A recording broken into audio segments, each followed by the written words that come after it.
Assalamualaikum warahmatullahi wabarakatuh. Sesaat lagi kita akan menyimak sebuah kajian Islam ilmiah Ahlus Sunnah wal Jamaah, yaitu kajian Sirah Nabawiyah yang akan dibawakan oleh Ustadz Priyo Handoko SSY dengan mengangkat tema perjalanan yang berat dan melelahkan sahabat Salman Al-Farisi radhiyallahu anhu. Kajian sirah ini diselenggarakan setiap hari Sabtu ba'da maghrib sampai dengan selesai di Masjid At-Tauhid yang beralamat di Komplek Radio Roja Darussalam, Jalan PAK Abdurrahim nomor 326, Talang Semut, Bukit Kecil, Palembang. Mari kita simak apa yang akan disampaikan oleh Ustadz. Semoga menjadi ilmu yang bermanfaat bagi kita, keluarga kita, dan kaum muslimin lainnya. Tafadhal masykurah Ustadz. Bismillahirrahmanirrahim. Assalamualaikum warahmatullahi wabarakatuh. Alhamdulillah alladzi bi ni'matihi tatimmus shalihat. Asyhadu an la ilaha illallah wahdahu la syarika lah wa asyhadu anna Muhammadan abduhu wa rasuluh. Salawatu rabbi wa salamuh wa ala alihi wa ashabihi wa sallama tasliman katsira amma ba'du. Segala puji bagi Allah Subhanahu wa taala yang telah menyempurnakan kenikmatan-kenikmatan sehingga menjadi kebaikan-kebaikan. Sehingga kita bisa memanfaatkan itu semua untuk mendekatkan diri kita kepada Allah Subhanahu wa taala. Sehingga kita bisa memperbanyak bekal dan memaksimalkan bekal untuk menghadap Allah Subhanahu wa taala kelak pada hari kiamat. Dan itulah keberhasilan yang sesungguhnya dan kebahagiaan yang sejati dan hakikat kesenangan anak Adam, yaitu di surganya kelak. Salawat serta salam semoga Allah Subhanahu wa taala senantiasa mencurahkan kepada Nabi kita tercinta Nabi Muhammad sallallahu alaihi wasallam, yang mana beliau telah berjuang dengan kerasnya semua yang beliau miliki tanpa terkecuali beliau korbankan untuk menegakkan kalimatullah, untuk menyebarkan dakwah Islam, menyampaikan kebaikan-kebaikan kepada seluruh umat manusia, kepada seluruh anak Adam tanpa terkecuali. Dan itulah rahmat ataupun salah satu tanda kasih sayang Allah Subhanahu wa taala kepada hamba-hambanya. Allah berikan ataupun Allah utus seorang manusia untuk menjelaskan hakikat kehidupan di dunia dan persiapan kehidupan setelah kematian, tentang siksaan api neraka ataupun kenikmatan di surga Allah Subhanahu wa taala. Semuanya telah jelas disampaikan oleh Nabi kita tercinta Nabi sallallahu alaihi wasallam. Apa saja yang dicintai oleh Allah Subhanahu wa taala dan apa saja yang dimurkai Allah Subhanahu wa taala, sehingga kita bisa mengetahui mana-mana saja jalan-jalan menuju ke surga dan mana saja jalan-jalan menuju ke neraka Allah Subhanahu wa taala. Dan itulah kenikmatan yang luar biasa yang sepatutnya kita syukuri. Terlebih-lebih lagi keberadaan kita pada kesempatan kali ini, Allah Subhanahu wa taala gerakkan hati kita. Allah Subhanahu wa taala gerakkan kaki-kaki kita semua untuk datang ke taman, salah satu taman surga Allah Subhanahu wa taala di dunia, yaitu majelis ilmu. Kata Al-Imam atau Syekhul Islam Ibnu Taimiyah, kaitannya dengan taman surga di dunia. Kata beliau rahimahullah taala, la yadkhulul jannata atau man la yadkhulul jannata dunya la yadkhulul jannatal akhirah. Barang siapa yang belum pernah masuk surga dunia, siapa saja yang belum pernah masuk surga dunia, lan yadkhulul jannatal akhirah, tidak akan mungkin dia bisa masuk surga akhirat. Surga yang nanti Allah Subhanahu wa taala persiapkan setelah hari kiamat, yang terkumpul di sana 99 rahmat Allah Subhanahu wa taala. Maka saya ingatkan lagi kepada jamaah sekalian, ikhwan maupun akhwat, yang semoga Allah Subhanahu wa taala membimbing kita semua untuk istiqomah.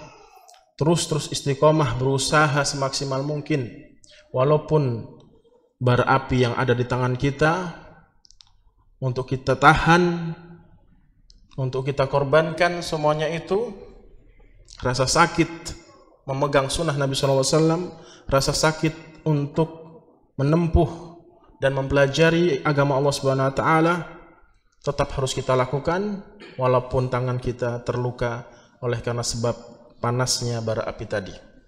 Tetap kita berusaha untuk istiqomah terus tegar, teguh dalam menuntut ilmu agama, karena itulah kunci kesuksesan kita untuk masuk surga Allah Subhanahu wa taala sebagaimana dijelaskan oleh Syekhul Islam Ibnu Taimiyah tadi. Ikhwan dan akhwat yang dimuliakan Allah Subhanahu wa taala, pada kesempatan kali ini kita akan membahas suatu tema yang sangat mulia, suatu tema yang membangkitkan gairah kita, semangat kita untuk menempuh jalan-jalan ke surga, yaitu mencari ilmu agama, menimba dan meraih ilmu agama yang dengannya kita bisa mendekatkan diri kepada Allah Subhanahu wa taala dan kita bisa mendapatkan surga yang paling tertinggi, yaitu surga Firdaus. Dan itulah perintah Nabi sallallahu alaihi wasallam. Oleh karena sebab banyaknya kita lihat kalangan kaum muslimin, terkhusus jamaah kita di hari-hari ini, di zaman ini, yang mana mereka tidak begitu semangat dalam menuntut ilmu agama, tidak begitu bergairah untuk menuntut ilmu agama. Oleh karena sebab apa?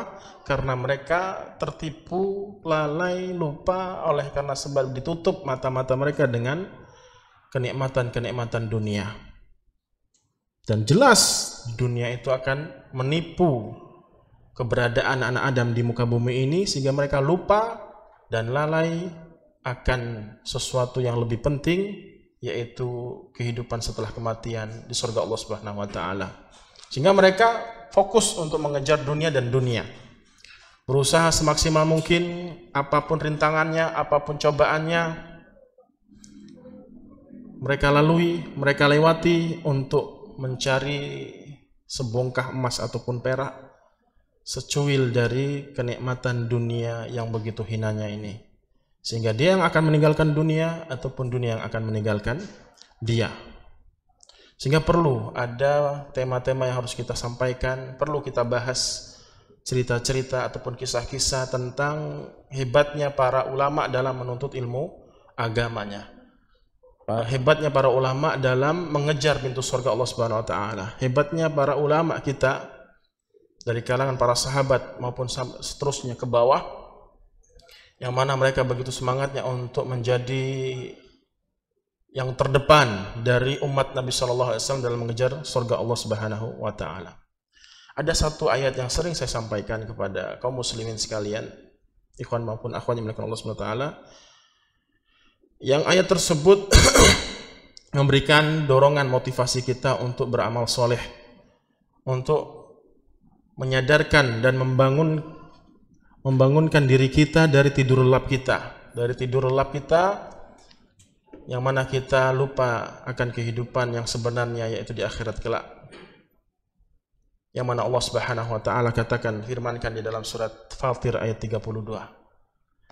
Allah Subhanahu wa taala katakan, "Tsumma awrathnal kitaba alladzi istafaina min ibadina." Kemudian kami telah mengkaruniakan kepada hamba-hamba kami, yaitu Al-Qur'an, ilmu. Faminhum dzalimun li nafsihi. Jadi ayat ini Allah Subhanahu wa taala jelaskan tingkatan-tingkatan anak Adam, tingkatan-tingkatan manusia dalam mengemban warisan Nabi sallallahu alaihi wasallam, yaitu Al-Qur'an dan sunnah-sunnahnya. Yaitu Allah Subhanahu wa taala bagi dari 3 golongan, yang mulai dari yang terhina, terendah sampai yang termulia, sampai yang tertinggi derajatnya. Yang pertama, yang paling hina adalah kata Allah Subhanahu wa taala, faminhum dzalimun li nafsi, yaitu orang-orang yang mendolimi dirinya.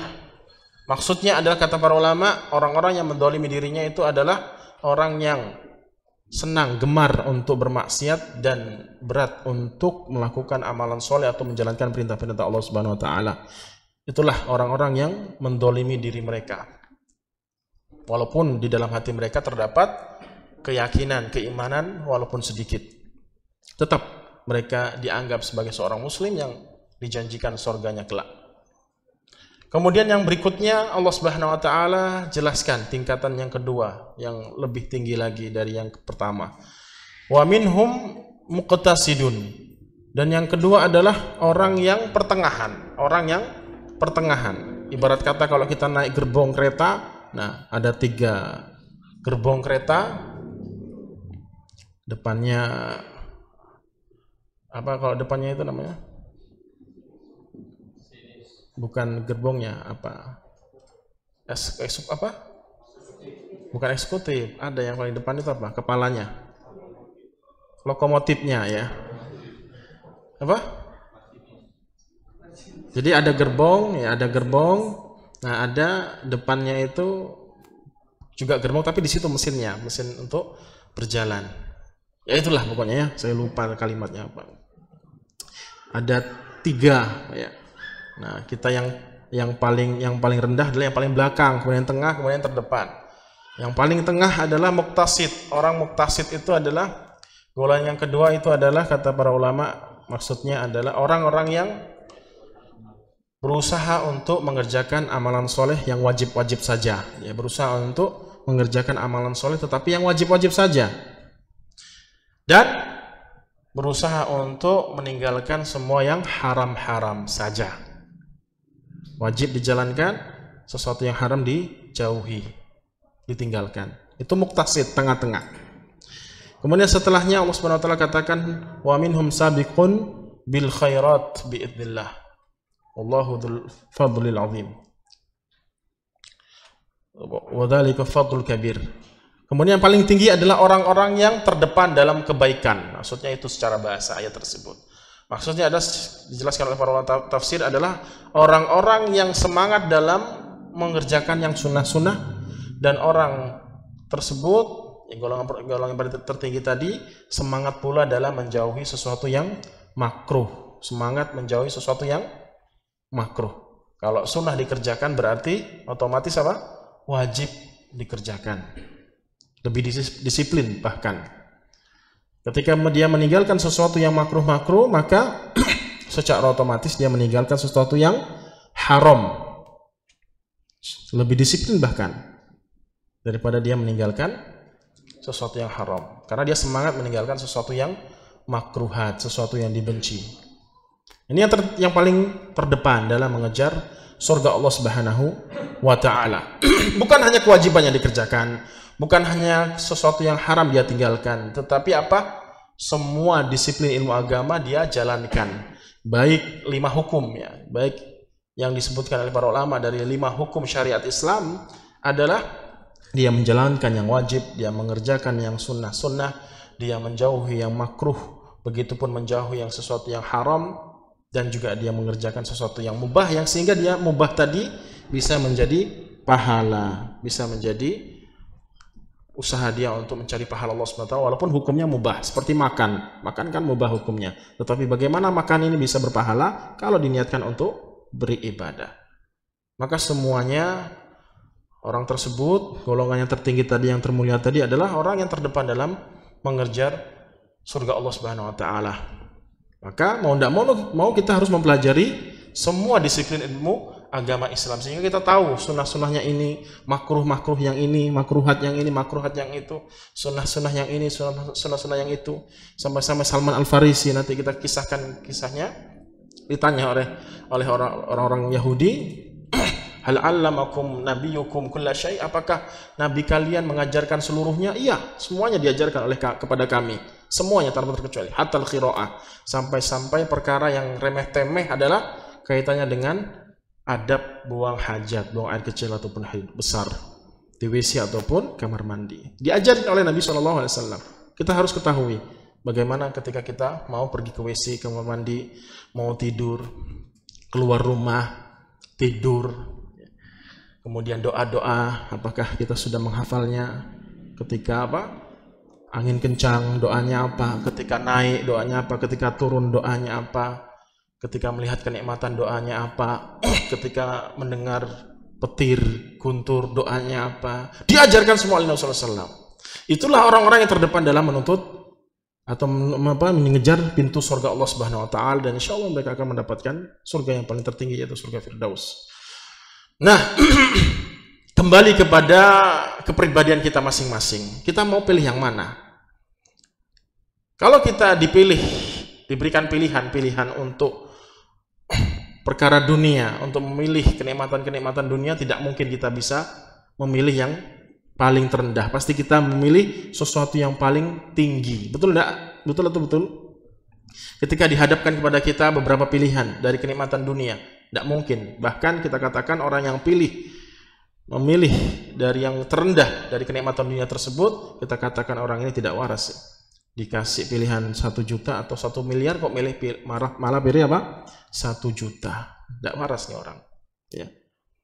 Pasti hasrat secara fitrah manusia menginginkan yang lebih dan lebih. Itu kalau kaitannya dengan apa? Dunia. Maka pertanyaannya, kaum muslimin yang dimuliakan Allah Subhanahu wa taala, apakah kita memiliki hasrat yang tinggi, semangat yang kuat untuk menjadi umat Nabi Shallallahu Alaihi Wasallam yang terdepan dalam mengejar surga Allah Subhanahu Wa Taala, yaitu sabiqun bil khairat. Nah, di sini nanti kita akan mengisahkan beberapa kisah, bukan hanya pada sosok seorang sahabat Salman Al-Farisi, tetapi banyak para ulama yang lainnya. Yang di situ kita akan melihat betapa malunya diri ini, malunya diri ini dari sosok-sosok mereka yang mana mereka betul-betul semangatnya luar biasa dalam mengejar Allah Subhanahu wa taala, dalam mengejar surga Allah Subhanahu wa taala, untuk mempelajari agama Allah Subhanahu wa taala. Jadi di situ kita sedih, ya, menyentuh hati kita. Di manakah posisi kita dalam 3 kondisi yang Allah Subhanahu wa taala sebutkan di dalam surat Fatir ayat 32 tersebut. Maka saya tegaskan kepada jamaah sekalian, ikhwan maupun akhwat, hadirilah semua kajian dimanapun kajian itu berada, siapapun pengisinya, asalkan dia ngerti tentang agama yang benar, manhaj salaf yang jelas, Ahlus Sunnah wal Jamaah, hadirilah. Jangan tatkala kita melihat dan mendengar kajian Ustadz A, Ustadz B, dia pilih Ustadz A saja, ketika Ustadz B dia tidak hadiri. Karena Ustadz A mungkin lebih enak, lebih banyak lucunya, lebih nyaman. Ketika Ustadz B banyak monotonnya, nadanya datar terus, ngantuk, gak asik, ayat dan hadis terus dibahas, tidak ada lucunya, dan seterusnya. Ini musibah besar, musibah besar. Tatkala Ustadz A, B, C ramai, tatkala Ustadz yang lainnya sepi. Kenapa? Dia menuntut ilmu agama bukan karena Allah Subhanahu wa taala. Dia menuntut ilmu agama untuk hanya sekedar kepuasan. Ketika Ustadz A, B, C dia senang datang. Ketika Ustadz yang lain dia terkadang malas. Ustadz itu gak enak ketika ceramah dan seterusnya, gak berbobot. Padahal jelas disampaikan Al-Quran di sana, disampaikan hadis Nabi SAW. Ini musibah besar. Saya ingatkan nih kaum muslimin yang dimuliakan Allah Subhanahu wa taala, ini musibah besar, lebih besar daripada musibah di dunia. Apa yang paling mengerikan musibah di dunia ini? Nah, Poso kemarin, kalau Anda tahu, bukan Poso, Palu. Satu RT berjalan 30 km berjalan. Mengerikannya luar biasa. Takut orang pada saat itu. Besar musibah pada saat itu. Gempa, tsunami dan seterusnya. Lebih besar itu semua. Apa musibah itu semua?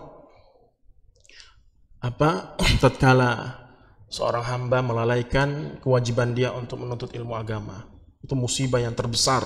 Jadi musibah itu dibagi menjadi 2. Musibah dunia, musibah agama. Jadi musibah dunia, apa yang sering kita lihat di sekitar kita. Musibah akhirat ataupun musibah agama itu jarang kita sadari. Awal-awal dia ikut kajian, akhirnya lambat laut dia nggak kuat ataupun mulai lemas lagi, mulai futur lagi, akhirnya nggak kajian. Itu musibah besar. Dan yang saya sampaikan di awal tadi, hanya ustadz-ustadz tertentu saja yang cocok dengan hatinya, yang dia semangat untuk menghadiri majelisnya. Ketika ustadz yang tidak cocok, yang tidak dia senangi, yang mungkin dia kurang mengundang hasratnya, kemudian dia tidak hadiri. Ini musibah terbesar daripada musibah dunia yang terbesar, musibah agama yang mengerikan. Jadi kita betul-betul salah dalam niat kita dalam mempelajari agama Allah Subhanahu wa taala, bukan karena untuk mengejar surga Allah Subhanahu wa taala, tetapi mengejar kepuasan hati kita. Yang kita sekejar itu surga, bukan kepuasan hati kita. Bukan kepuasan hati kita, surga yang kita kejar. Siapapun dia, asalkan dia mengerti tentang agama yang benar, di atas manhaj yang benar, Ahlus Sunnati wal Jamaah, maka hadirlah kajiannya. Walaupun ngantuk-ngantuk, walaupun tidak enak didengar kalimatnya, mungkin tidak ada sesuatu yang membangkitkan hasrat kita untuk menghadiri kajian tersebut. Mungkin banyak diam,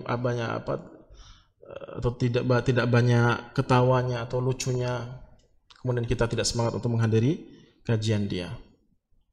Yang kita inginkan adalah Al-Quran, yang kita inginkan adalah sunnah Nabi SAW dibacakan pada saat itu, maka bersemangatlah untuk mengejar itu semua. Maka ini musibah yang amat sangat terbesar, yang sepatutnya seorang muslimah, mukminah untuk memperhatikannya dengan seksama. Jangan sampai dia terjatuh dalam musibah tersebut, yaitu musibah agamanya. Tapi kaum muslimin yang dimuliakan Allah Subhanahu wa taala, langsung saja kita sampaikan materi yang ingin kita bahas pada kesempatan kali ini, yaitu kisah dari sahabat yang mulia Salman Al-Farisi dalam menuntut ilmu agama, dalam mencari kebaikan dan mencari kebahagiaan yang sejati, yang hakiki, yaitu agama Islam, hidayah Allah Subhanahu wa taala. Silakan diperhatikan dengan seksama, begitu banyaknya pelajaran yang bisa kita ambil sehingga kita malu akan kondisi kita pada saat ini, begitu mudahnya kita mendapatkan ilmu dan begitu memprihatinkan kondisi-kondisi para ulama terdahulu dalam menuntut ilmu agama. Kaum muslimin yang dimuliakan Allah Subhanahu wa taala, kisah Salman Al-Farisi ini diabadikan di dalam hadis yang sahih diriwayatkan oleh Imam Ahmad bin Hanbal. Oleh karena sebab apa? Hadis ini banyak yang meriwayatkan, diabadikan di dalam banyak periwayatan hadis, yaitu kisah awal mula Salman Al-Farisi dalam menuntut ilmu agama, dalam mencari kebenaran.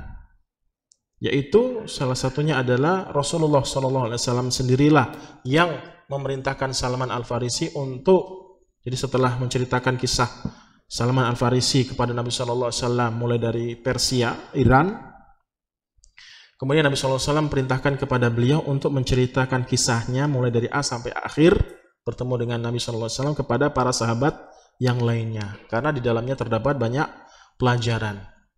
Jadi itu yang mendorong saya untuk mengangkat tema ini, kisah ini, yaitu apa? Ada perintah dari Nabi SAW kepada Salman Al-Farisi untuk menceritakan kepada para sahabat yang lainnya. Padahal pada saat itu Salman Al-Farisi menceritakan kisahnya mulai dari A sampai Z sampai akhir tatkala di kuburan Baqi, setelah memakamkan salah satu sahabat Nabi SAW yang meninggal dunia di Baqi.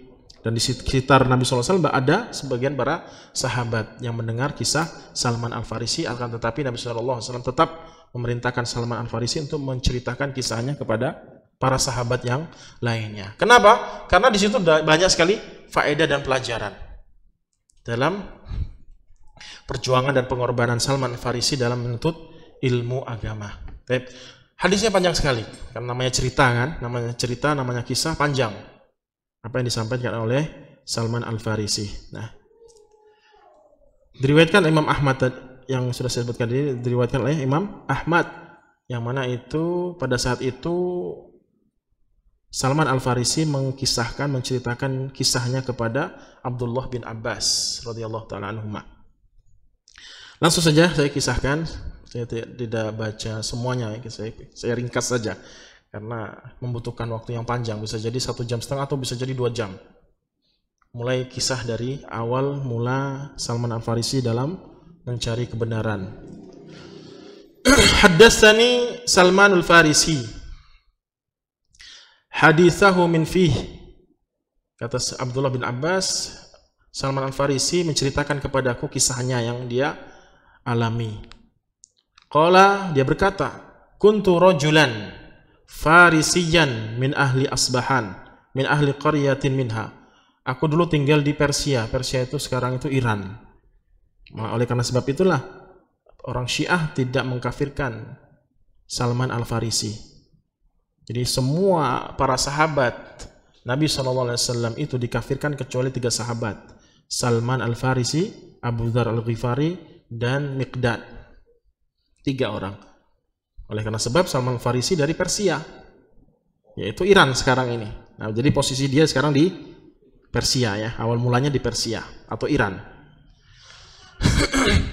Sebelum saya lanjutkan, saya teringat bahwasanya kisah ini sebenarnya kisah-kisah mengkisahkan keburukan yang pernah dialami, yang dilakukan oleh Salman Al-Farisi. Pada dasarnya, pada asalnya kita tidak boleh menceritakan kemaksiatan, dosa-dosa yang telah kita lakukan, keburukan-keburukan yang kita lakukan sebelum kita mendapatkan hidayah. Pada dasarnya tidak boleh. Kita cerita nih, saya cerita gini dulu, saya gini dulu, saya gitu. Pada dasarnya tidak boleh. Kecuali di situ ada faedah, ada pelajaran yang bisa diambil, maka tak mengapa. Pada hukum asal tidak boleh. Itu sebagaimana disebutkan Imam An-Nawawi. Kecuali, ada pengecualian, yaitu kemaksiatan-kemaksiatan yang fahsya atau fahish. Kemaksiatan, dosa-dosa yang di syariat, yang di dalam agama kita, dalam syariat kita, yang masuk kategori fahisyah, keji. Perbuatan itu perbuatan keji. Seperti membunuh, berzina, minum khamr, perbuatan-perbuatan yang tidak sesuai dengan fitrah manusia. Sebaiknya tidak diceritakan walaupun di situ ada pelajaran khusus yang itu. Kecuali kalau memang ada kebutuhan yang lebih besar, maka tak mengapa diceritakan. Pada dasarnya seperti itu. Dan banyak riwayat-riwayat yang menjelaskan kepada kita semua bahwasanya para sahabat dahulu juga terkadang mereka saling bercerita tentang kisah-kisah sebelum mendapatkan hidayah Islam, sebelum memeluk agama Islam di Masjid Nabawi. Dan Nabi SAW pada saat itu melihat mereka yang sedang menceritakan kisah-kisah masa-masa jahiliyah mereka sebelum memeluk agama Islam, dan Nabi SAW hanya tersenyum saja dan membiarkan mereka untuk saling menceritakan keburukan-keburukan yang dulu pernah dilakukan sebelum masuk Islam. Seperti itu ya. Nah, ini salah satu kisah dari Salman Al-Farisi yang mana beliau menceritakan keburukan yang pernah dia lakukan. Akan tetapi Nabi SAW perintahkan dia untuk menceritakan kepada Nabi SAW dan kepada yang lain, oleh karena sebab di sana terdapat banyak pelajaran yang bisa diambil. Kata beliau, ya, aku tinggal di Asbahan, salah satu kota di Iran. Salah satu di kota Iran yaitu Persia, disebut dengan Jayu, disebut dengan Jai, daerah Jai. Wa kana bihdihqana qaryatihi. Nah, bapakku pada saat itu adalah kepala desanya lah, ketua suku di daerah Jai tadi. Wa kuntu ahabba khalqillahi ilaih, dan aku adalah makhluk yang paling dicintai oleh ayahku. Jadi Salman Al-Farisi betul-betul amat sangat dicintai, disayangi oleh bapaknya. Falam yazal bihi hubbuhu iyaya hatta habasani fi baitihi. Sampai-sampai saking cintanya ayahku kepadaku, aku dipingit, dikurung. Seperti dipingitnya seorang gadis, budak gadis di rumahnya. Dipingit ya, tidak boleh kemana-mana Salman Al-Farisi itu. Wa ajhadtu fil mahbusiyati hatta kuntu qatanan nari alladhi yuqiduha. Aku begitu semangat, begitu berhasrat menjalankan agama Majusi, penyembah api. Jadi ahli ibadah lah, siapa? Salman Al-Farisi sebelum masuk Islam. Ahli ibadah dari agama Majusi, yaitu menyembah api. Sampai-sampai orang-orang sekitar memberikan kepercayaan kepadaku untuk menjaga api. Untuk menjaga api.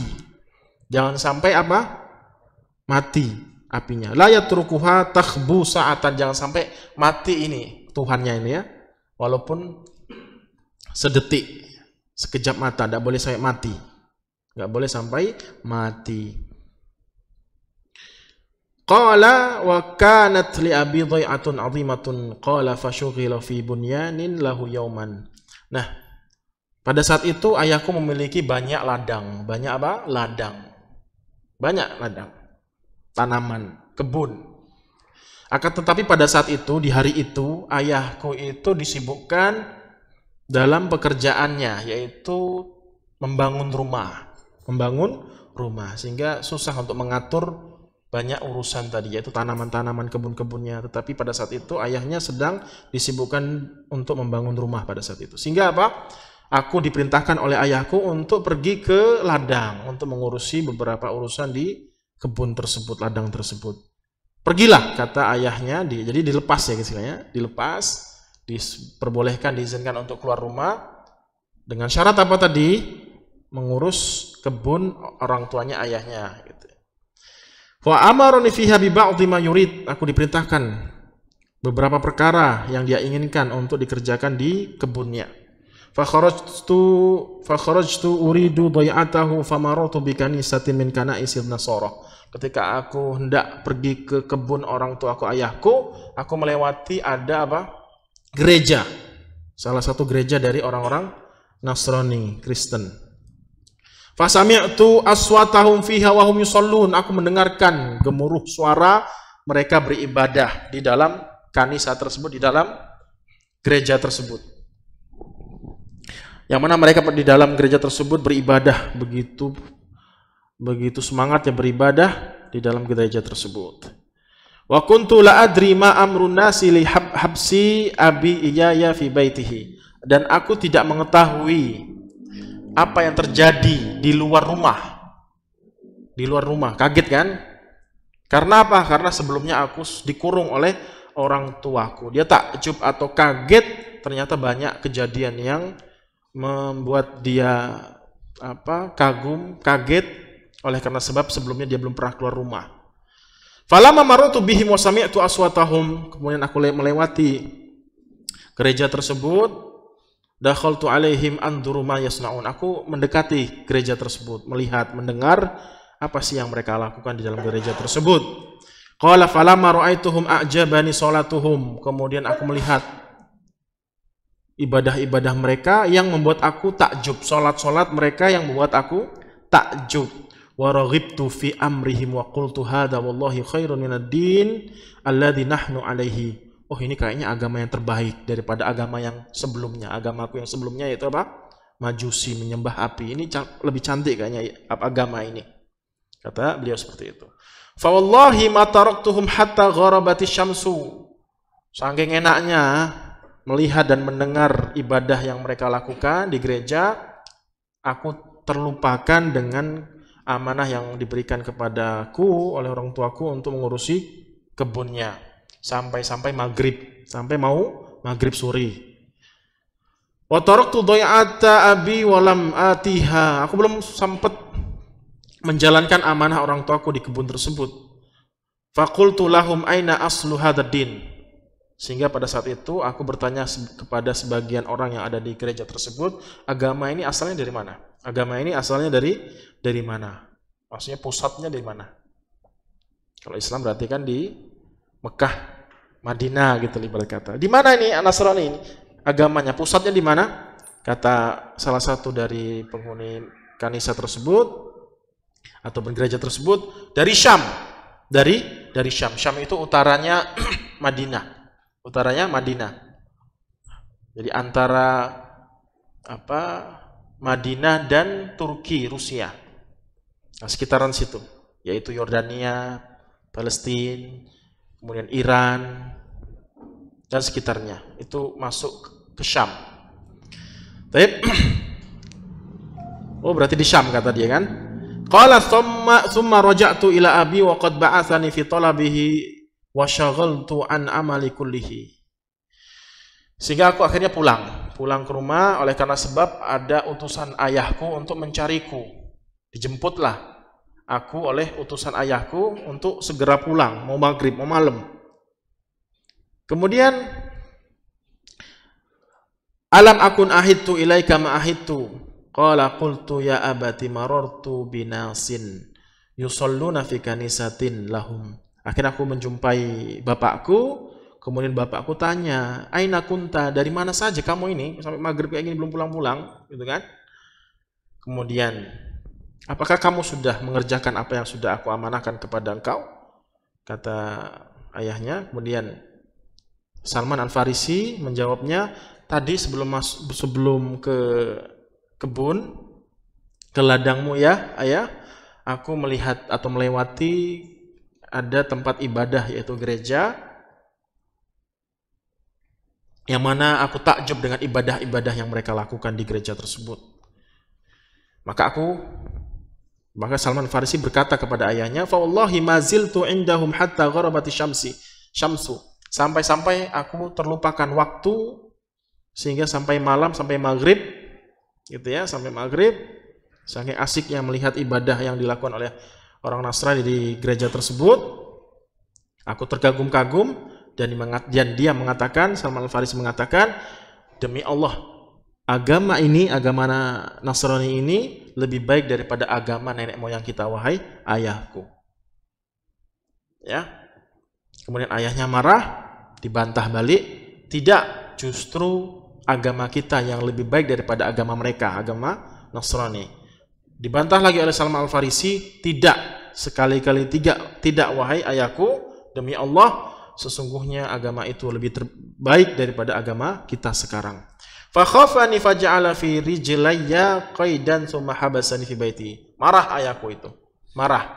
Khawatir kalau aku akan masuk agama mereka, sehingga aku dipingit lagi, dikerangkeng, diikat kakiku sehingga aku tidak bisa keluar ke rumah. Jadi sekarang dikurung lagi, dikerangkeng lagi siapa? Salman Al-Farisi setelah perdebatannya dengan ayah masalah agama Majusi dan Nasrani. Kemudian Salman Al-Farisi dikerangkeng, dikurung. Wa ba'athu ila nasara fa qultu lahum idza qadima 'alaikum rakbun minasyami tijarun minan nasara fa akhbiruni bihim.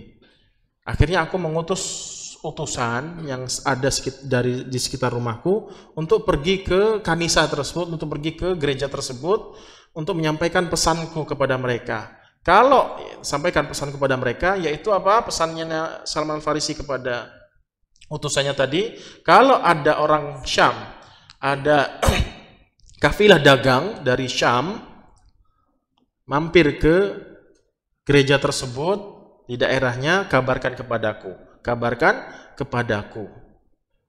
Qala fa akhbaruni bihim qala fa qultu lahum idza qadaw hawaijahum wa aradu ar-raj'ata ila biladihim fa'adhinuni bihim.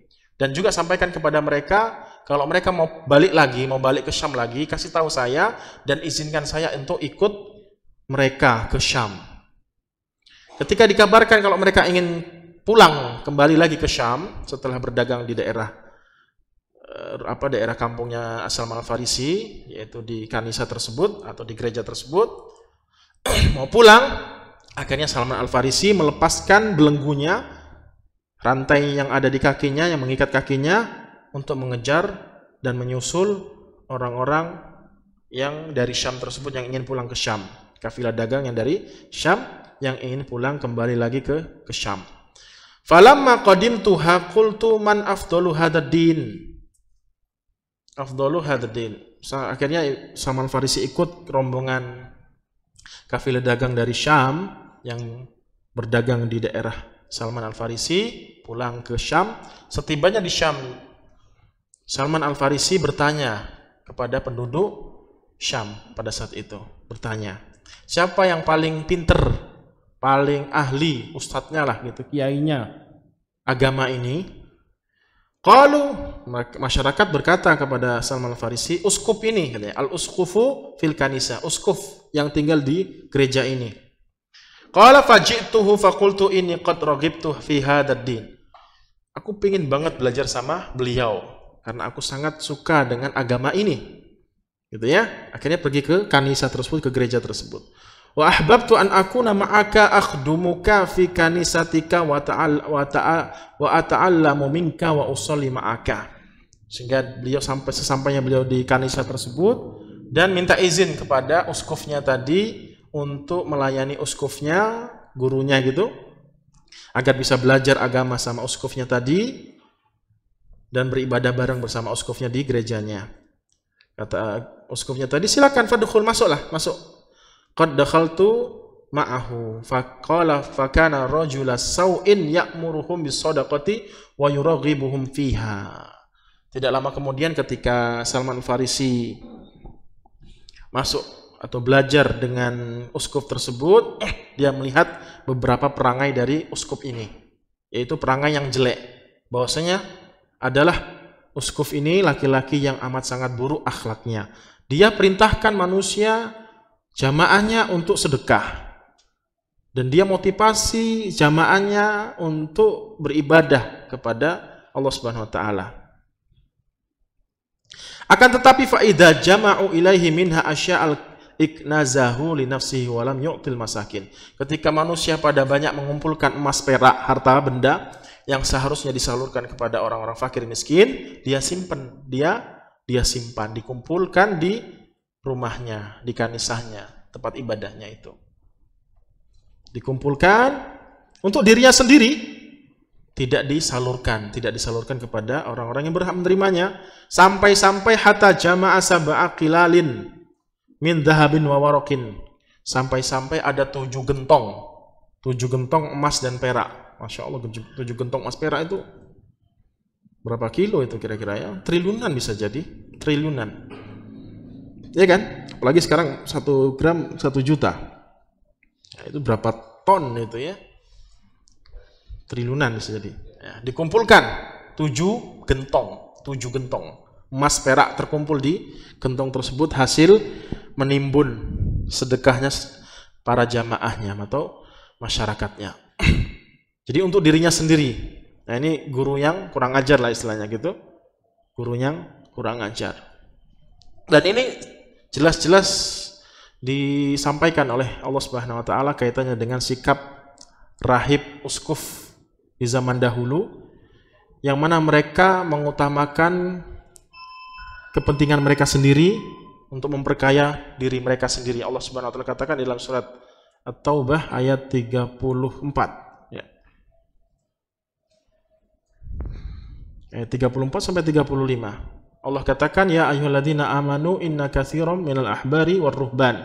Wahai orang-orang yang beriman, sesungguhnya banyak dari rahib-rahib, uskuf, pendeta-pendeta, yang mana mereka ini memakan harta-harta jamaahnya ataupun manusia secara batil dan menghalang-halangi mereka, yaitu para jamaahnya, untuk beribadah kepada Allah Subhanahu wa taala. Dan Allah Subhanahu wa taala ancam setelahnya, waladina yaknizuna adh-dhahaba wal fiddata wa la yunfiqunaha fi sabilillah fabashshirhum bi'adzabin alim. Dan siapa saja yang menyimpan emas dan perak dan tidak diinfakkan, tidak disedekahkan, ini maksudnya zakat. Ini maksudnya zakat, infak di sini maksudnya zakat. Maka pada hari kiamat, atau kabarkanlah kepada mereka, mereka akan mendapatkan adab yang amat sangat pedih. Adab yang amat sangat pedih. Itu gambaran dari rahib-rahib terdahulu, yang mana mereka mengutamakan diri mereka sendiri daripada orang lain, menimbun harta manusia dan memakan harta manusia secara batil dan tidak benar. Kita cukup sekian, sudah Isya. Wa akhir da'an alhamdulillah rabbil alamin. Silakan.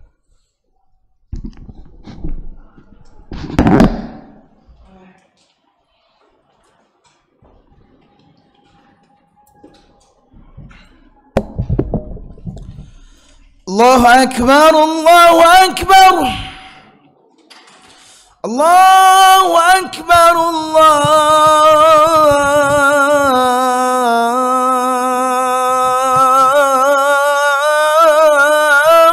akbar. Ashhadu an la ilaha illallah.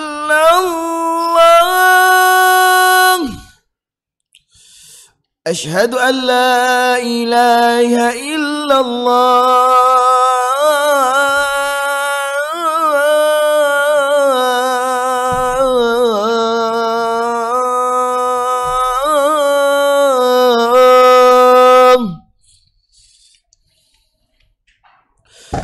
أشهد أن محمد محمدًا رسول الله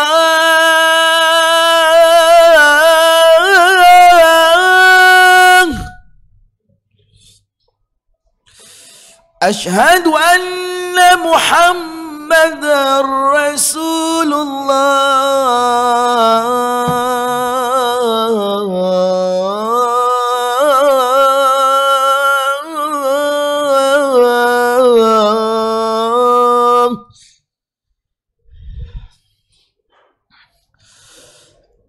حي على الصلاة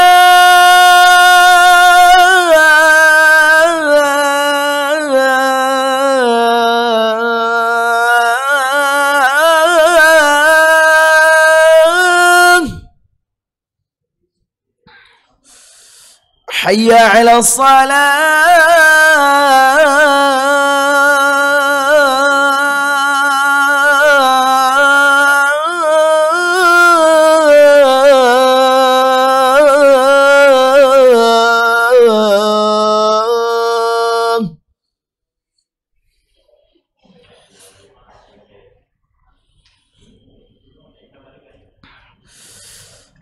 حي على الفلاح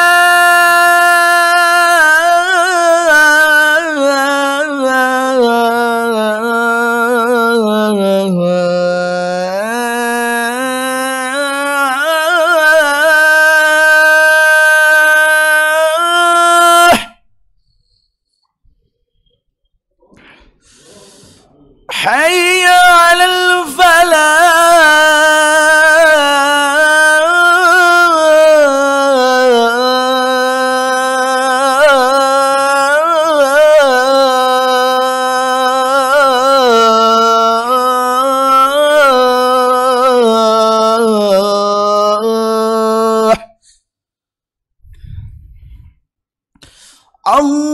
الله أكبر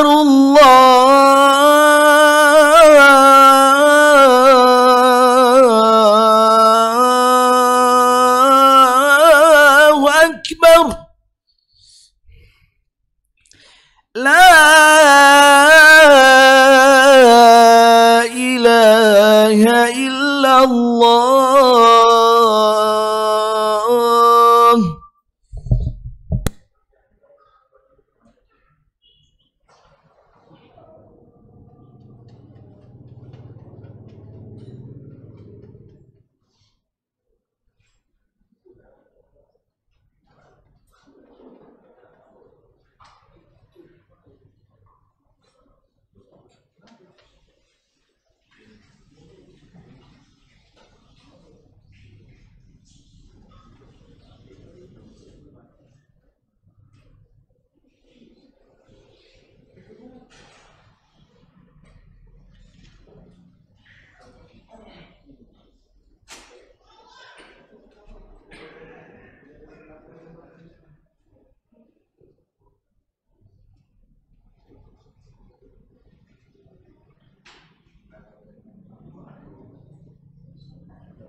الله أكبر الله أكبر أشهد أن لا إله إلا الله أشهد أن محمدا رسول الله حي على الصلاة حي على الفلاح قد قامت الصلاة قد قامت الصلاة الله أكبر الله أكبر لا إله إلا الله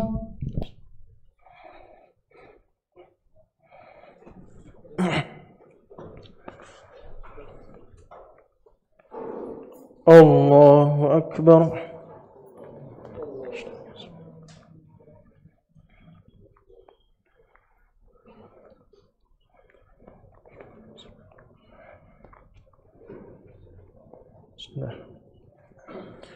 الحمد لله رب العالمين الرحمن الرحيم مالك يوم الدين إياك نعبد وإياك نستعين اهدنا الصراط المستقيم صراط الذين أنعمت عليهم غير المغضوب عليهم ولا الضالين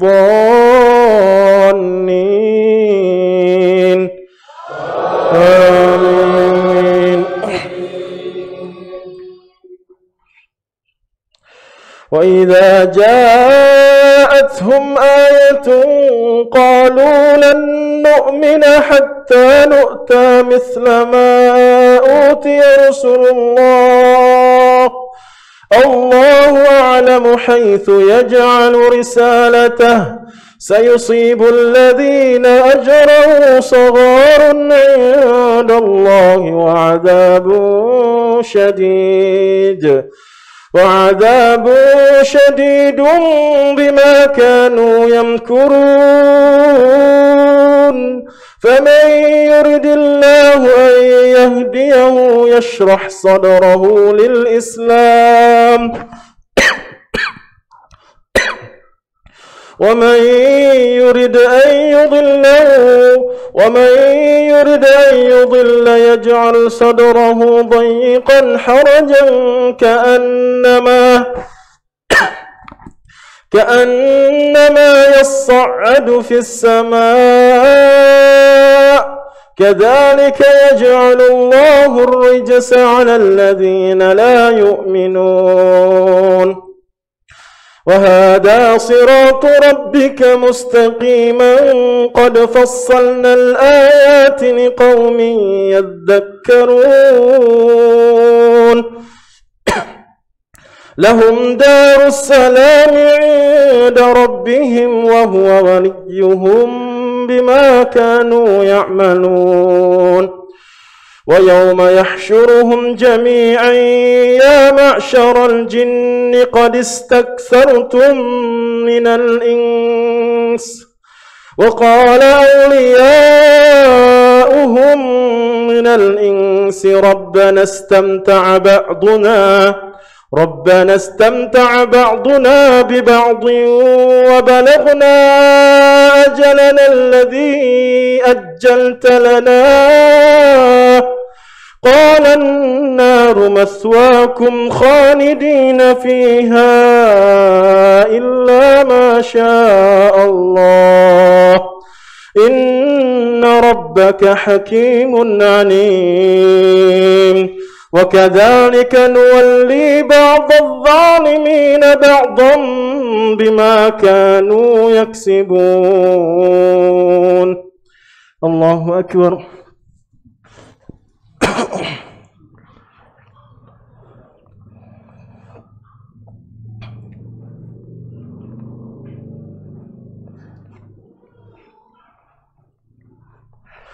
سمع الله لمن حمده.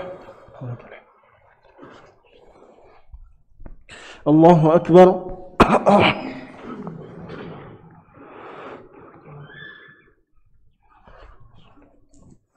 الله أكبر.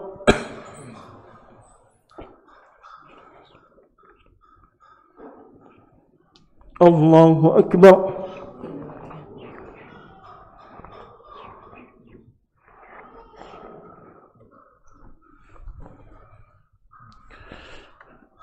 الله أكبر. الحمد لله رب العالمين الرحمن الرحيم مالك يوم الدين إياك نعبد وإياك نستعين اهدنا الصراط المستقيم صراط الذين أنعمت عليهم غير المغضوب عليهم ولا الضالين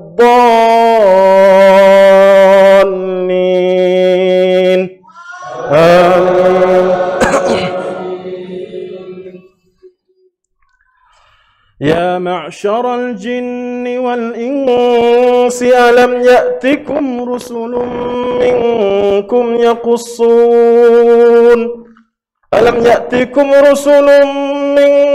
يقصون عليكم آياتي وينذرونكم لقاء يومكم هذا قالوا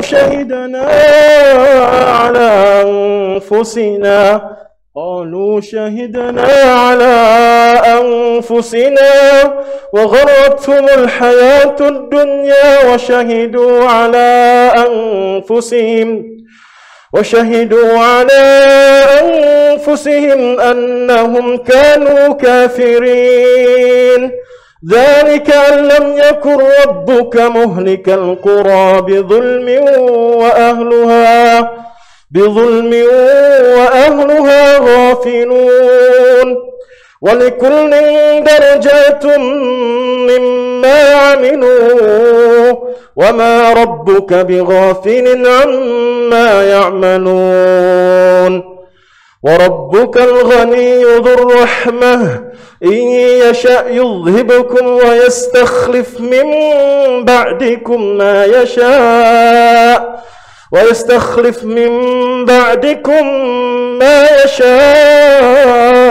كما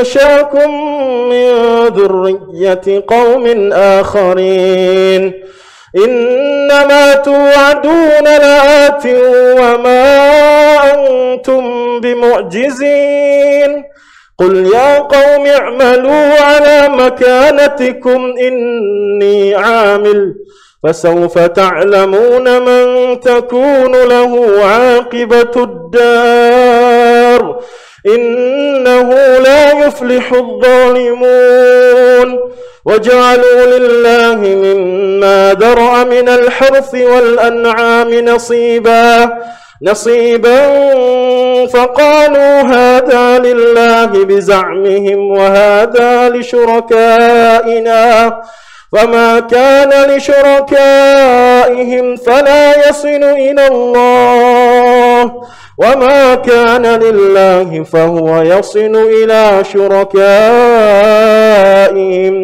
ساء ما يحكمون. الله أكبر.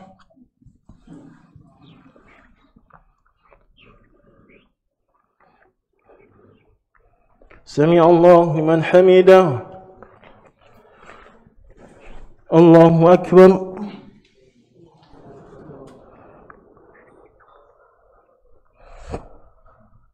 الله أكبر.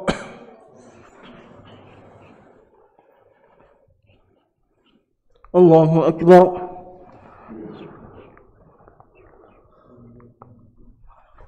الله أكبر.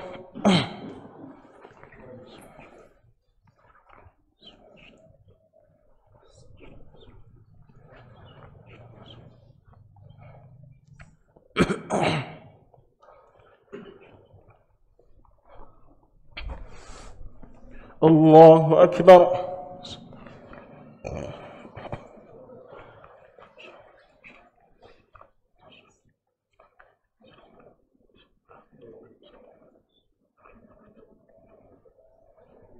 الله أكبر. سمع الله لمن حمده. الله أكبر.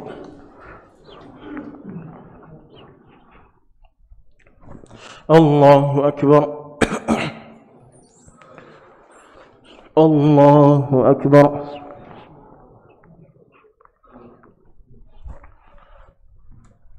الله أكبر.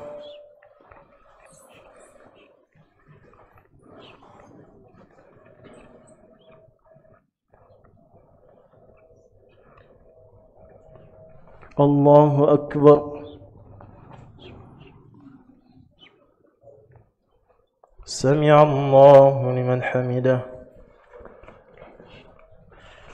الله أكبر.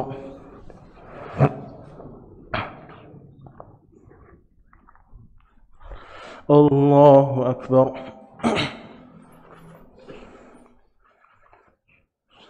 الله أكبر.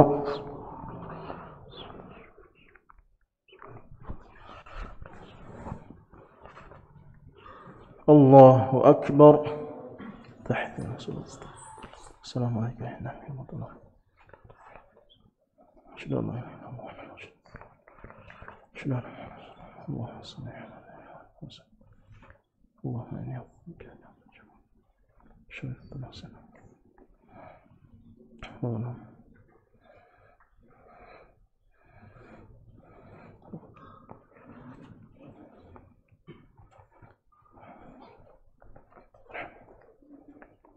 السلام عليكم ورحمة الله.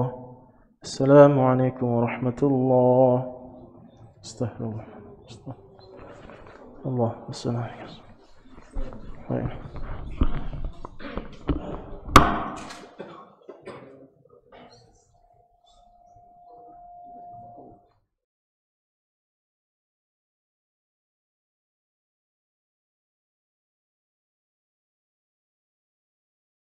بسم الله الرحمن الرحيم عم يتساءلون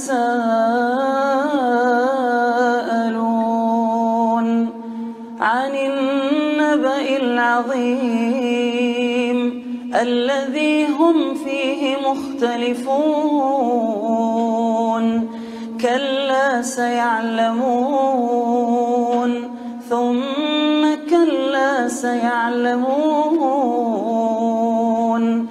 ألم نجعل الأرض مهادا والجبال أوتادا وخلقناكم أزواجا وجعلنا نومكم سباتا وجعلنا الليل لباسا وجعلنا النهار معاشا وبنينا فوقكم سبعا شدادا وجعلنا سراجا وهاجا وأنزلنا من المعصرات ماء ثجاجا لنخرج به حبا ونباتا وجنات ألفافا إن يوم الفصل كان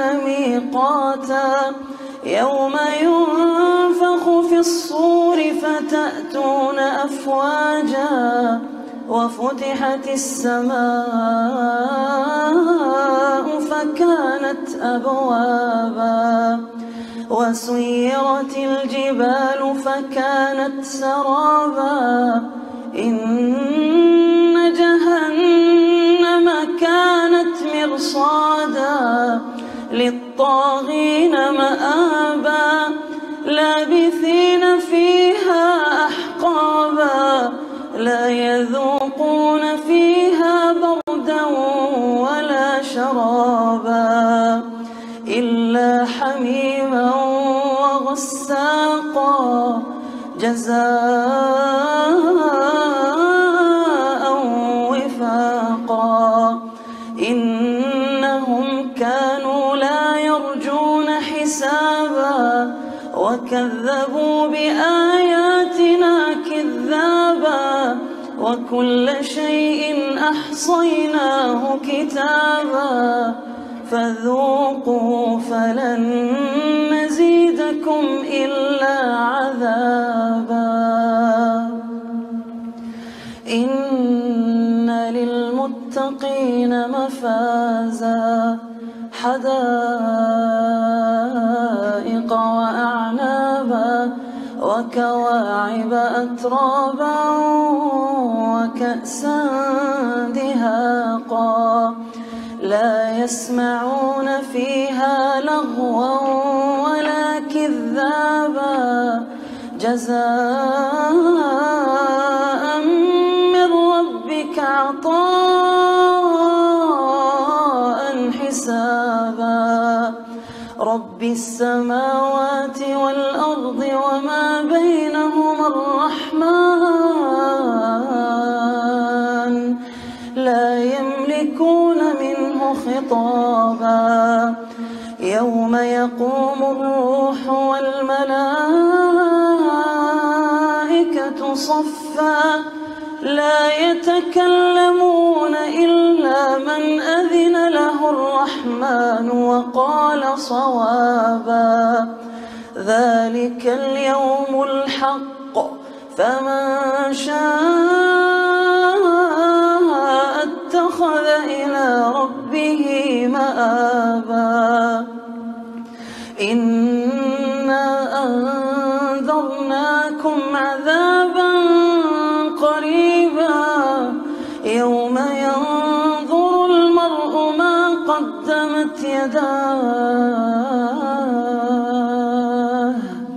ويقول الكافر يا ليتني كنت ترابا.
Bismillah, alhamdulillah, salatu wassalamu ala rasulullah wa ala alihi wa sahbihi wa sallam tasliman katsiran wa ba'du. Kita lanjutkan sedikit.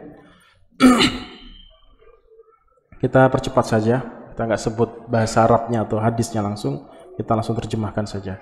Tadi kisah yang pertama tadi dari Salman Al-Farisi sampai kepada guru yang pertama, tetapi qadarullah beliau mendapatkan guru yang tidak baik, tidak sesuai dengan harapan. Harusnya kan mengajarkan sesuatu yang baik, mencontohkan sesuatu yang baik, akhlak yang baik dan seterusnya. Tetapi kok malah kurang ajar, ya, jauh dari kata baik. Dan itulah yang dijelaskan Allah SWT tadi di dalam surat At-Taubah ayat 34. Kemudian kata beliau, tatkala uskup yang pertama tadi meninggal dunia, sakit dan seterusnya, akhirnya manusia berkumpul ramai untuk memakamkan uskup yang pertama tadi. Kemudian ketika mau dimakamkan, maka Salman Al-Farisi menceritakan hakikat uskup ini. Seperti apa sih kepribadiannya di balik layar, dari hadapan manusia, dari hadapan masyarakat, diceritakanlah. Gini. Dia ini ternyata mengelabuhi jamaahnya, memberikan motivasi untuk sedekah, malah harta sedekah dari para jamaahnya, masyarakat di Syam tersebut dikumpulkan untuk kepentingan dia, sehingga dia berhasil mengumpulkan harta jamaahnya sampai 7 kantong atau 7 gentong, ya, 7 gentong emas perak. Akhirnya masyarakatnya nggak percaya. Mana buktinya? Akhirnya Salman Al-Farisi mengajak sebagian besar masyarakat untuk ke rumah uskup tadi, membuktikan kalau benar apa yang dilakukan oleh uskup tersebut, mengumpulkan harta sedekah untuk kepribadian sendiri, untuk pribadi beliau sendiri atau uskup itu. Nah, setelah itu akhirnya apa? Ditunjuklah uskup yang kedua dari masyarakat tersebut, dipercayakan untuk mengelola gereja tersebut, menjadi uskup, menjadi pendeta. Akhirnya apa? Salman Al-Farisi berguru kepada uskup yang kedua di gereja yang sama. Belajar, kata Salman Al-Farisi, tidak pernah aku jumpai orang yang lebih baik daripada orang ini. Lebih baik daripada orang ini dalam akhlaknya, dalam beragamanya dan seterusnya. Dipujilah guru yang kedua ini. Tidak lama kemudian guru yang kedua ini meninggal dunia. Uskup yang kedua ini meninggal dunia. Kemudian Salman Al-Farisi bingung untuk melanjutkan studinya lah gitu ya, mendalami ilmu agama pada saat itu. Maka Salman Al-Farisi tatkala mendapati uskup yang kedua, guru yang kedua ini sakaratul maut, mau meninggal dunia, minta ujangan, petunjuk kepada siapa lagi beliau Salman Al-Farisi untuk mempelajari agama. Maka kata guru yang kedua ini, silakan engkau pergi ke Mausil. Tidaklah aku dapati agama yang aku jalani saat ini, ya, yang murni, yang benar, kecuali orang yang ada di Mausil tadi, pendeta yang di Mausil tadi. Ajaran yang dia bawa sesuai dengan apa yang aku pelajari, masih murni gitu. Yang mana pada saat itu kata beliau, sekitarannya agama Nasrani banyak yang sudah diselewengkan, kecuali yang seorang uskup yang ada di Mausil. Mausil itu ada di Irak. Masih masuk daerah Syam, tapi beribu-ribu kilo juga, sama saja. Beribu-ribu kilo juga di Mausil. Jadi mulai dari Persia, Iran, kemudian ke Syam, kemudian disuruh pergi belajar lagi ke uskup yang ketiga berarti ya. Ketiga di Mausil, yaitu di Irak. Di Irak. Sesampainya di Irak, dan itu beribu-ribu kilo ya, berjalan kaki itu nggak mudah. Kalau kita sekarang enak, pakai kendaraan untuk mendapatkan ilmu. Nah, beliau betul-betul berat cobaannya, musibahnya untuk mencari ilmu agama. Sehingga beliau ke Mausil. Ke Mausil menjumpai guru yang ketiga, uskup yang ketiga. Sesampainya di Irak, yaitu Mausil, benar apa yang dikatakan oleh guru yang kedua, sesuai agama yang diajarkan oleh guru yang ketiga, sesuai dengan guru yang kedua, sama. Masih murni ajarannya. Belajar dengan guru tersebut di Mausil tersebut, tidak lama kemudian juga sakit parah dan meninggal dunia. Sebelum meninggal dunia sakaratul maut juga Salman Al-Farisi minta petunjuk kepada siapa lagi Salman Al-Farisi untuk belajar mendalami ilmu agama. Maka guru yang ketiga yang ada di Mosul memberikan petunjuk juga, atau petunjuk guru yang keempat di daerah Nasibin. Nasibin itu Nasibin itu Irak. Mosul itu masih masuk Syam. Tapi yang Nasibin Iraknya, salah tadi. Yang pertama yang Mosul itu antara Syam dan Persia. Masih masuk Syam lah. Tapi Irak agak menjauh lagi, yaitu di Nasibin, guru keempat. Akhirnya ke guru yang keempat, belajar di situ, dan Salman Al-Farisi mengatakan bahwasanya guru yang keempat ajarannya sama dengan guru sebelum-sebelumnya yang murni tadi, yang kedua, ketiga sama. Tidak lama kemudian guru yang keempat juga sakit parah dan meninggal dunia. Sebelum meninggal dunia, Salman Al-Farisi juga minta petunjuk agar diberikan petunjuk untuk belajar ke guru yang lain. Maka guru yang keempat ini memberikan petunjuk untuk pergi ke guru yang berikutnya yang ada di Amuriya. Yang ada di Amuriya. Amuriya itu Turki, hampir masuk Rusia ya. Arah ke Rusia. Di Amuriya, guru yang kelima. Nah, di situ beliau belajar sambil kerja juga di guru yang kelima, sehingga Salman Al-Farisi berhasil mengumpulkan banyak harta, unta, kambing di guru yang kelima. Saya ulangi lagi, jadi gurunya 5 ya. Pertama yang nggak beres tadi di Syam. Kedua masih tetap di Syam, guru yang kedua yang murni, ajarannya masih bagus, masih lurus di Syam.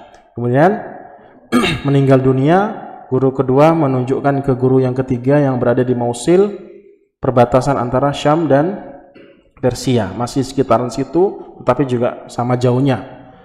Kemudian guru ketiga meninggal dunia juga, kemudian dikasih petunjuk untuk belajar ke guru berikutnya di Nasibin di Irak. Meninggal dunia juga, kemudian beliau pergi lagi ke guru yang terakhir yang kelima di Amuriya di Turki. Nah, Turki jauh sekali, silakan dicari di Google ya. Jadi Mosul, Nasibin, Amuriya, silakan dicek Google ya, berapa kilometer di situ. Terus Anda jalan kaki. Bayangkan coba, naik pesawat aja capek, kendaraan mobil capek, apalagi jalan kaki. Beliau jalan kaki menuju ke guru-gurunya. Sampai ke Turki, Rusia, belajar ke guru yang terakhir, begitu juga sama, sakit parah, ketika sakaratul maut, minta kata tunjuk lagi. Petunjuk untuk diarahkan kepada orang yang sesuai dengan ajaran beliau pada saat itu. Maka kata guru yang kelima, aku tidak dapati orang yang semisalku dalam mengajarkan ilmu ini atau agama ini. Tidak aku terdapati lagi. Maka bersyukurlah engkau, kata guru yang kelima ini, engkau akan mendapati naungan dari kenabian berikutnya, cahaya dari kenabian berikutnya, agama yang dibawa oleh nabi berikutnya setelah agama Nasrani yaitu Isa. Kemudian Salman Al-Farisi minta kata tunjuk lagi, di mana daerahnya dan seterusnya. Diberikan gambaran, yaitu di Jazirah Arab, di tanah Arab, yaitu Harratain, antara Harratain. Jadi orang tersebut, nabi tersebut akan hijrah dari kota yang jauh, kemudian menuju ke Harratain. Kasih kata tunjuknya seperti itu.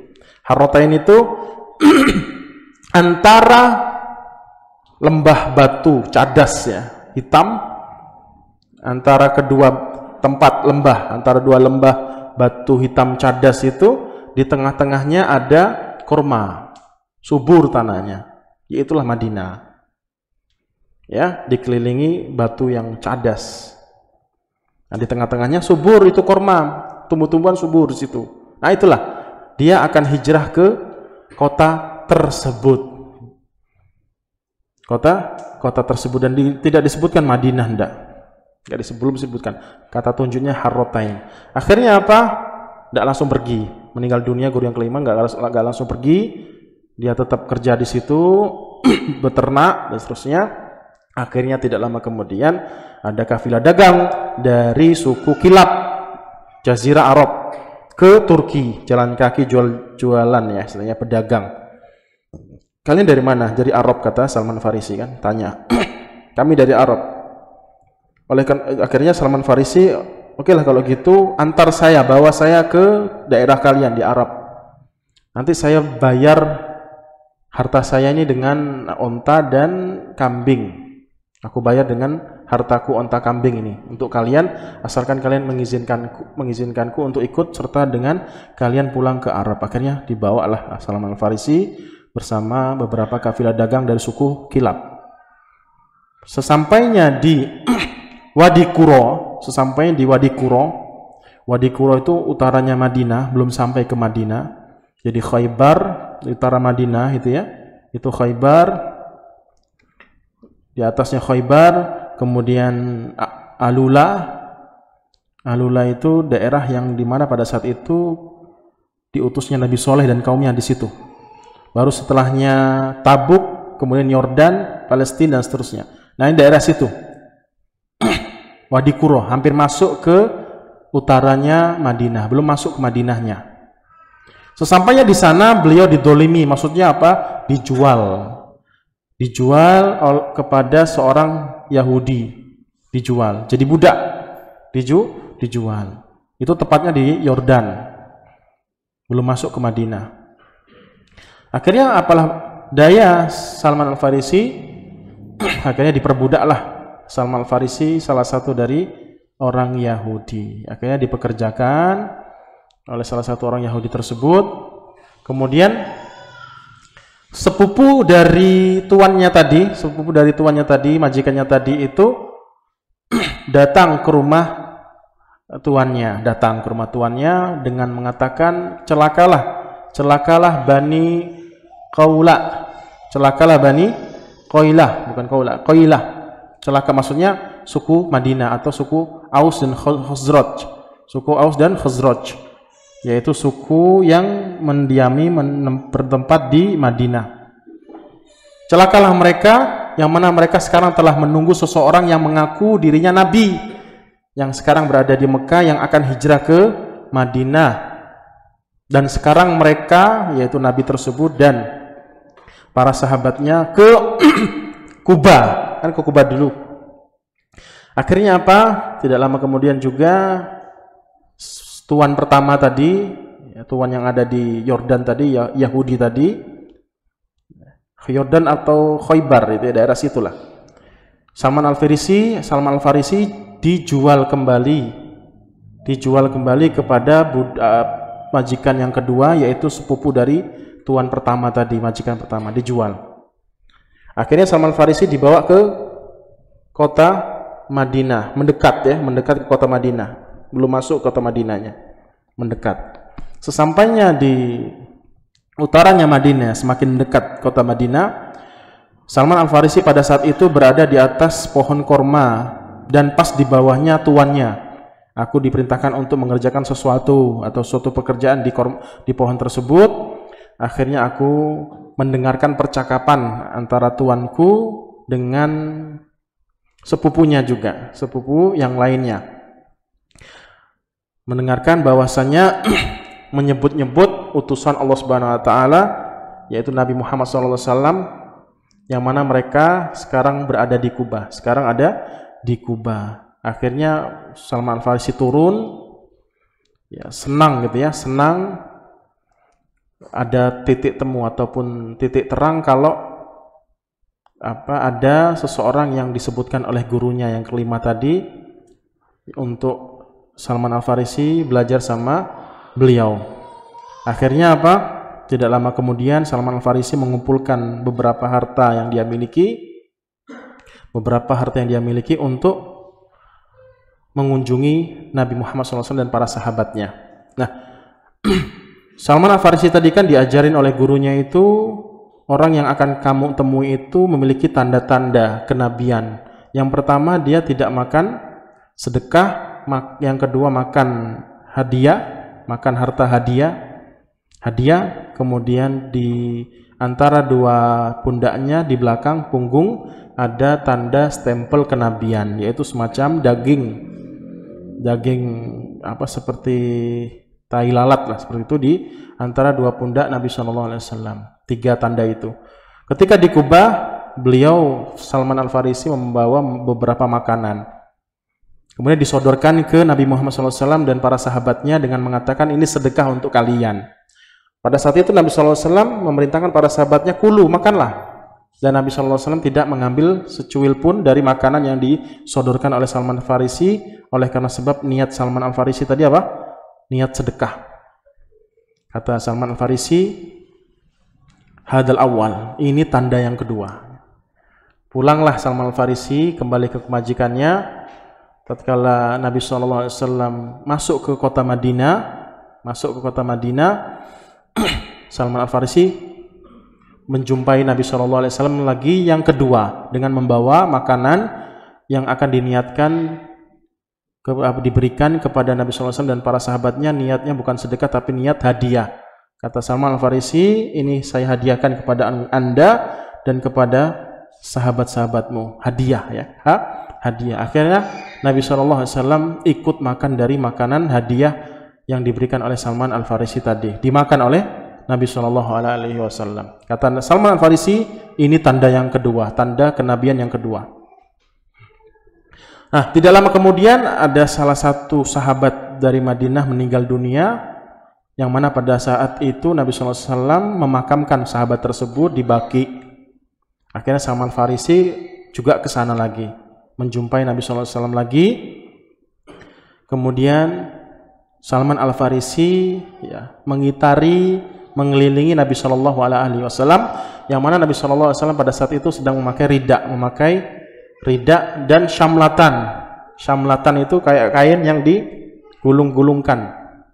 Dua syamlatan, pakaian yang kain yang panjang yang digulung-gulungkan di badan Nabi SAW. Jadi Salman Al-Farisi mengelilingi, mengintari Nabi SAW, membelakangi Nabi SAW.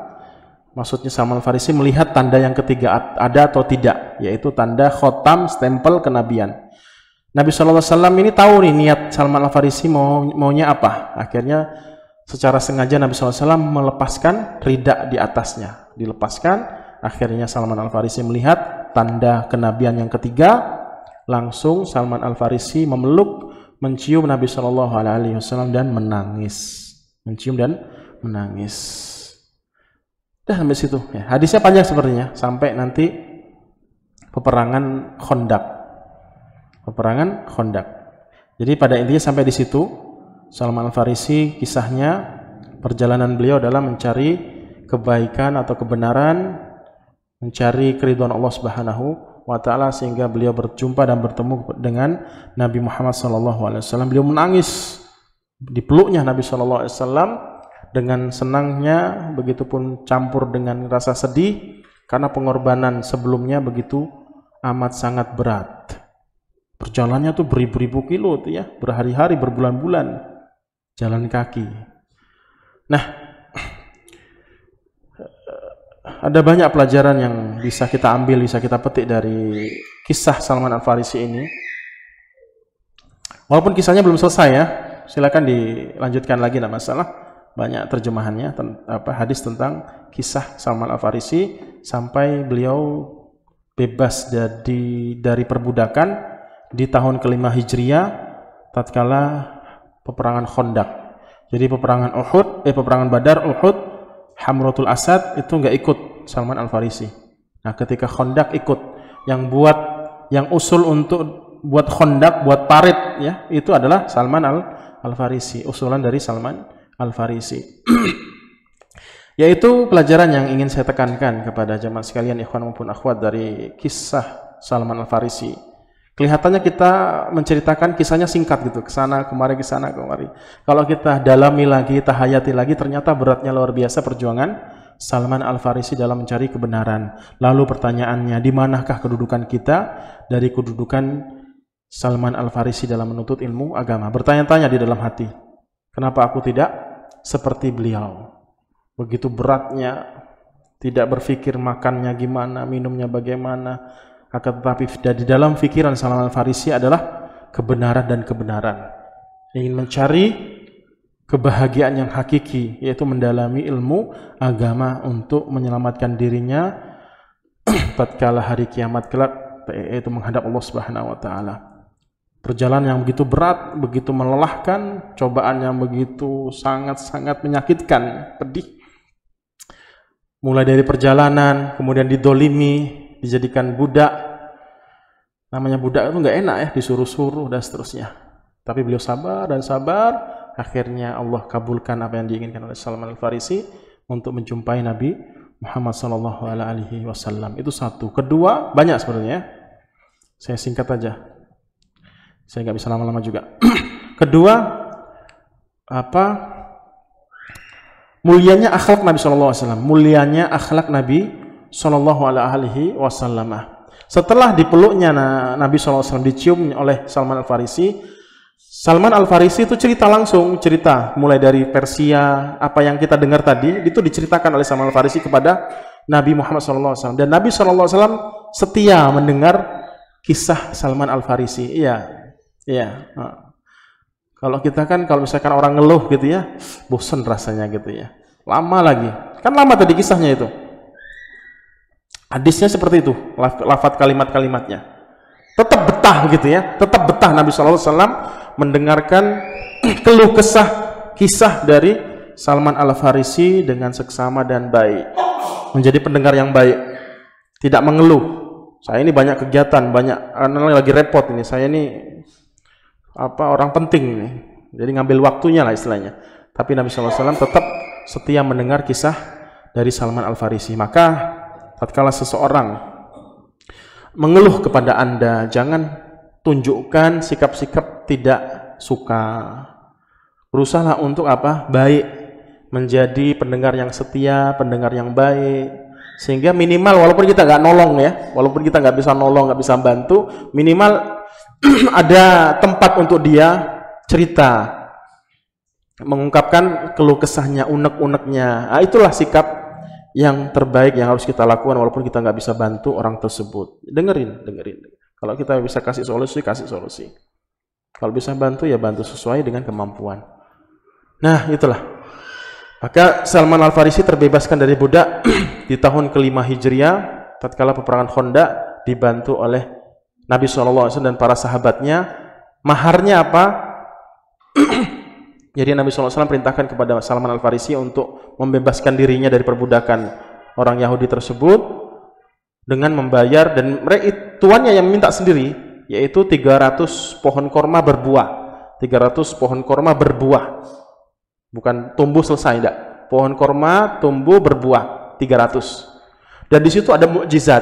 Ini kalau kita baca hadisnya tadi panjang. Begitu mudahnya korma itu tumbuh, dan para sahabat ikut membantu menanam korma atau 300 korma tadi. Cepatnya dan begitu sangat-sangat subur korma tersebut, 300. Enggak sampai, bukan hanya 300 korma saja, pohon korma, tidak. Yaitu 40 uqiyah. 40 uqiyah itu saya hitung-hitung itu kisaran 800 juta. 800 juta hasil dari sumbangan para sahabat, sehingga Salman Al-Farisi terbebaskan dan ikut peperangan Khandaq. Itu saja yang bisa kita sampaikan. Kelihatannya sebentar, tidak sampai sejam kisah Salman Al-Farisi, akan tetapi beliau mengalaminya, melewatinya dengan keringat, dengan cucuran tangisan, sedih, rasa sakit dan seterusnya. Berbulan-bulan beliau melewati itu semua. Dan kita hanya sekedar mendengarkan kisahnya, sangat-sangat singkat dan sangat naif, sangat hina tatkala kita mendengarkan kisah-kisah mereka, kemudian kita tidak termotivasi untuk beramal soleh, untuk semangat untuk menuntut ilmu, untuk semangat mengejar surga Allah SWT, mengejar akhirat kita. Itulah faedah yang bisa kita ambil, adalah memberikan motivasi kita untuk menjadi terdepan dari umat Nabi SAW, yaitu sabiqun bil khairat, mengejar surga yang tertinggi, surga Firdaus di akhirat kelak. saja yang bisa Anda sampaikan. Silakan kalau ada yang diingin tanyakan.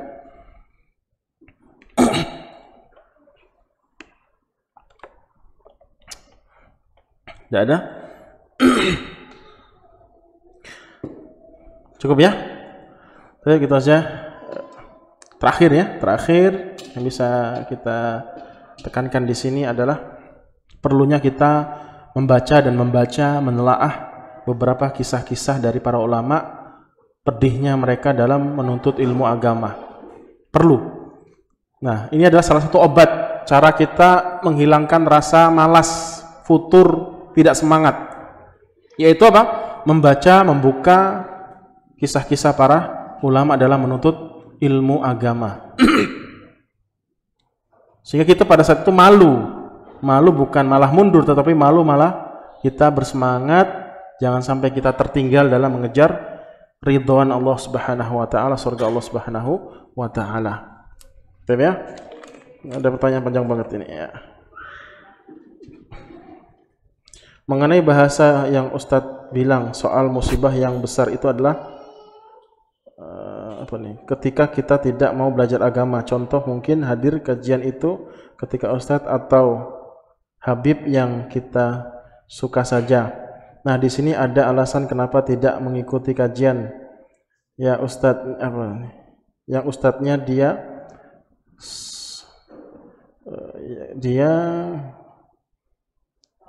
sama saja tidak suka, tidak sreg gitu ya, atau tidak mengikuti banyak kajian di setiap majelis itu karena takut banyak paham yang dipelajari di setiap kajian yang di majelis tersebut. Menurut Ustadz bagaimana?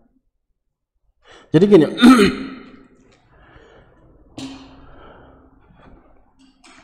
tatkala kita memiliki waktu luang, kesempatan untuk meraih ilmu, kejarlah sekuat kita, semaksimal kita. Siapapun ustadznya, siapapun kiainya, siapapun gurunya, asalkan guru tersebut betul-betul jelas apa yang disampaikan sesuai dengan ajaran Nabi SAW dan para sahabatnya, maka ikutilah. Walaupun ngantuk-ngantuk, walaupun lemes guru ustadznya, tidak semangat lah, nadanya datar terus bikin ngantuk, nggak ada lucu-lucunya, tegang, tetap terus ikuti. Karena kita itu belajar agama, tadi saya tekankan, bukan karena kepuasan hati, tetapi ngerti ajaran agama kita itu seperti apa, ilmu yang disampaikan oleh ustadz tersebut. Banyak yang harus kita pelajari sebenarnya, bukan hanya kepada ustadz-ustadz yang kita sukai saja, yang kita sukai dari sisi yang retorika dakwanya mungkin lebih enak didengar dan seterusnya. Tetapi pada intinya ketika isinya sama dari beberapa ustadz tadi, kalau kita punya waktu luang, hadiri majelisnya.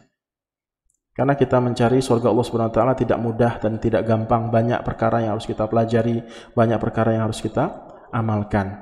Nah, tetapi kalau misalkan ustadz tersebut jelas-jelas manhajnya jauh dari ajaran Nabi SAW dan para sahabatnya, maka ya tidak perlu dihadiri, harus dijauhi dan seterusnya. Nah, ini yang saya sampaikan di awal-awal tadi adalah fenomena ini saya dapatkan dan sering saya dapatkan sebelum saya ke Palembang. Begitupun ketika kami di kampus, di kuliah. Benar saya dapatkan ketika majelis ya, kita di kampus itu kan ada eskul habis maghrib kajian seperti ini. Ada beberapa ustadz atau ya ustadz-ustadz yang bergelar lah tinggi ketika Ustadz Ali Musri, ketika Ustadz Syafiq Reza Bazalama, Ustadz Arifin bin Badri, hafizahumullah ta'ala, ramai kajian, mahasiswa itu ramai, penuh. Pada saat itu nggak wajib, kalau sekarang wajib. Kalau zaman anak dulu masih belum wajib. Ada beberapa ustadz, doktor juga, ya, doktor juga ada, dan sebagian juga yang masih S2, S1 juga ada. Ketika ngisi kajian sepi. Ini penuntut ilmu nih, golongannya sudah bukan jamaah umum, tapi di ranah penuntut ilmu juga terjadi musibah agama ini. Sepi, berapa saja, banyak yang di kamar lagi main-main, nyantai-nyantai, nggak ikut hadir di kajian tersebut. Iya memang ustadznya dari suaranya, intonasinya tuh nggak seindah ustadz-ustadz yang lain. Tetapi saya dan teman-teman yang betul-betul semangat, betul-betul niatnya kepingin dapat ilmu, kita hadir terus. Ternyata banyak faedah yang kita bisa ambil dari ustadz yang mungkin tidak banyak yang suka dengan beliau ketika kajiannya. Nah, ini musibah gitu loh. Berarti salah niat kita dalam menuntut ilmu. Ini bahaya betul. Ancamannya bisa neraka Allah Subhanahu wa taala. Nah, saya tutup dengan satu hadis yang sangat mulia. Singkat saja hadisnya walaupun panjang, yaitu kisah dari Abu Hurairah radhiyallahu taala anhu yang mendukung bahwasanya musibah yang terbesar itu adalah musibah agama.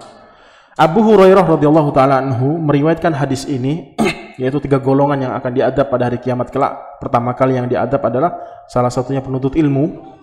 Beliau menyampaikan hadis ini karena beliau sendiri yang mendengar langsung dari Nabi sallallahu alaihi wasallam. Itu pingsan 3 kali.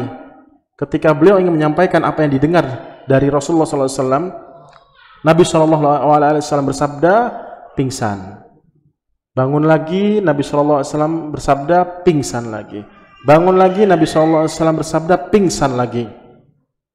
Ketika yang ketiga, apa yang ingin engkau sampaikan? Ilmu dari Nabi sallallahu alaihi wasallam, yaitu inna awalan nasi yuqda yaumal qiyamati salasatun. Ada 3 golongan yang diadab pertama kali di api neraka. Neraka itu dihidupkan, dinyalakan untuk 3 golongan ini. Salah satunya apa? Alimun. Orang yang belajar agama. Dia belajar agama bukan untuk mengejar keridhaan Allah Subhanahu wa taala, surga Allah Subhanahu wa taala, akan tetapi ingin ditunjuk, nih pinter, ini alim, ini ustadz, ini. Salah niat. Itulah salah satu golongan yang akan dimasukkan pertama kali di neraka Allah Subhanahu wa taala. Jadi berusaha untuk memanage atau mengatur sedemikian rupa agar hati kita ini betul-betul benar dalam niat menuntut ilmu agama hanya untuk Allah Subhanahu wa taala. Baik, saja yang bisa kita sampaikan. Semoga Allah Subhanahu wa taala mengampuni kita semua, memberikan hidayah kepada kita semua, membimbing kita semua untuk mendapatkan kemuliaan yang tertinggi di sisinya kelak.